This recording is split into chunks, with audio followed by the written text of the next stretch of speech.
اگر آپ نے کسی سے کہا کہ 2 بجے آؤں گا، 1:59 پر آپ اس کے گھر پہنچ جائیے، اسلام کہتا ہے 2:01 نہیں ہونا چاہیے، ایسا وعدہ کریے۔ اللہ کے نبی صلی اللہ علیہ وسلم ایک جگہ کئی دن تک بیٹھے رہے، اور جو یہودی گیا تھا وہ اپنا وعدہ بھول گیا۔ ایک دن اس نے دیکھا اور دیکھ کر کہنے لگا اللہ کے نبی سے، اے محمد آپ یہاں بیٹھے ہیں، آپ نے کہا تم نے کہا تھا کہ میں ابھی آ رہا ہوں، کہا میں گھر جا کر بھول گیا۔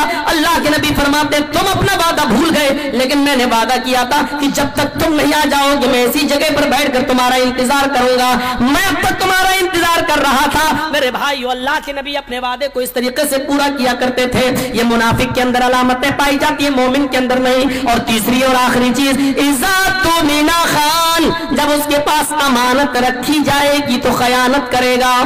امانت میں خیانت بہت بری چیز ہے۔ کسی کے پاس ہم نے 2 لاکھ روپے رکھے، رکھ لیجئے، 1 مہینے کے بعد میں آؤں گا تو مجھے دے دینا، یا آپ رکھ لیجئے میرے گھر میں خرچ ہو جائیں گے، 1 مہینے بعد میری بیٹی کی شادی آپ مجھے دے دیجئے۔ 1 مہینے کے بعد وہ آیا اور آپ نے کہہ دیا کون سا پیسہ، کیسا پیسہ، کس گواہ کے سامنے دیا؟ میرے بھائیو، امانتوں کا خیال رکھا کرو۔ اللہ کے نبی صلی اللہ علیہ وسلم کی جب جان کے دشمن بن گئے لوگ اور پلاننگ بنا لی کہ آج محمد رسول اللہ کو رات میں قتل کر دیا جائے گا اور سارے کے سارے لوگ مل کر حملہ کر دیں گے، اللہ تعالیٰ نے نبی اکرم کو آگاہ کر دیا۔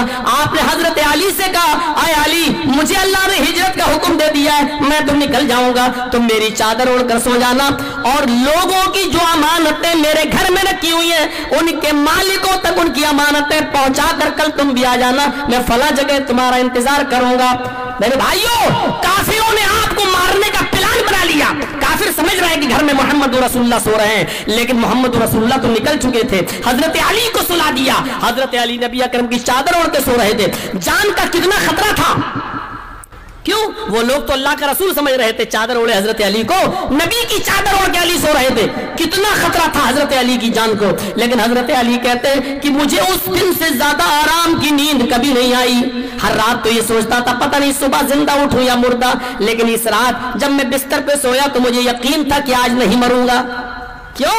پوچھا لوگوں نے کیوں؟ کہا اللہ کے نبی نے کہا تھا اے علی، کل لوگوں کی امانتیں ان کے حوالے کر کے میرے پاس چلے آنا، فلاں فلاں جگہ پر تم سے میری ملاقات ہوگی۔ جب نبی نے یہ کہہ دیا تھا کہ لوگوں کی امانتیں دے دینا اور پھر کل چلے آنا، فلاں جگہ پر میری ملاقات ہوگی، تو ملاقات سے پہلے میری موت کیسے آ سکتی ہے؟ اسی رات تو میں اطمینان سے سویا، جو سب سے زیادہ ڈینجر اور خطرے کی رات ہے، اسی رات سب سے زیادہ آرام سے سوئے۔ لیکن اللہ کے نبی نے اس پوزیشن میں کہ کافروں نے مارنے کا پلان بنایا، لیکن پھر بھی لوگوں کی امانتوں کو ان کے حوالے کروایا نہیں۔ جو لوگوں نے ہمارے پاس امانتیں رکھی ان کو واپس کر دو، پھر آنا۔ حضرت علی کو بھی اپنے ساتھ لے کر جا سکتے تھے اللہ کے نبی، لیکن نہیں لے گئے۔ کیا کہا؟ لوگوں کا سامان ہمارے پاس رکھا ہوا ہے، ان کے سامان کو اور ان کی امانتوں کو ان کے مالکوں تک پہنچا کر تب آنا میرے پاس۔ یہ ہے امانتوں کا خیال رکھنا۔ مشوروں میں بھی امانت ہوتی ہے۔ کوئی آپ سے پوچھے کہ میری بیٹی کے لیے فلاں لڑکے کا رشتہ آیا، وہ لڑکا کیسا ہے؟ تو اس لڑکے میں جو بھی سچائی ہو بتا دو، اگر شرابی ہے تو کہہ دو شرابی ہے، اگر جواری ہے تو کہہ دو جواری ہے، اگر بدماش ہے تو کہہ دو بدماش ہے، اگر نیک ہے، عبادت گزار ہے، سچا ہے تو کہہ دو کہ بہت نیک ہے، فرما بردار ہے۔ جو ایمانداری ہے وہ بتاؤ۔ ایک برائی کے ساتھ اپنی طرف سے بھی ہزاروں برائیاں ملا کر پیش مت کرو، صرف اس لیے کہ وہ آپ کا دشمن ہے یا آپ کا پڑوسی آپ سے بنتی نہیں ہے تو آپ اس کی برائی کر رہے ہیں، یہ نہیں ہونا چاہیے۔ میرے بھائیو، جو بھی سچائی ہو بتا دینا چاہیے۔ سچائی کے ساتھ معاملے چلتے ہیں، مشورہ میں بھی امانت ہے، لہذا امانت کا خیال رکھنا چاہیے، امانتوں کا خیال رکھنا چاہیے اور امانتیں ان کے حوالے کرنا چاہیے۔ امانت کس کو کہتے ہیں؟ جرجیت صاحب نے 500 روپے آپ کو دیے، 100 کے 5 نوٹ، یہ رکھ لیجئے، میں 1 ہفتے بعد آؤں گا، آپ دے دیجئے گا۔ آپ نے کہا ٹھیک ہے، آپ نے وہ 100 کے 5 نوٹ آپ نے سنبھال کر رکھ دیے، اور جب میں 1 ہفتے بعد 1 مہینے بعد آیا، آپ نے میرا وہی نوٹ جو میں نے آپ کو دیا تھا 100 کا، وہی نوٹ آپ نے مجھے لوٹا کے دے دیا۔ یہ ہے امانت۔ لیکن آپ کو میں نے 500 روپے دیے، آپ نے خرچ کر لیے، آپ کو ضرورت پڑ گئی، آپ نے خرچ کر لیے، لیکن جب 1 مہینے بعد آپ سے ہم نے مانگا میرا پیسہ دو، آپ نے کہا ہاں ٹھیک ہے میں دے رہا ہوں۔ آپ نے میرا پیسہ تو خرچ کر لیا، لیکن اپنے پیسوں میں سے 500 روپے لا کے آپ نے مجھے دے دیے۔ یہ ہے صداقت، امانت نہیں ہے۔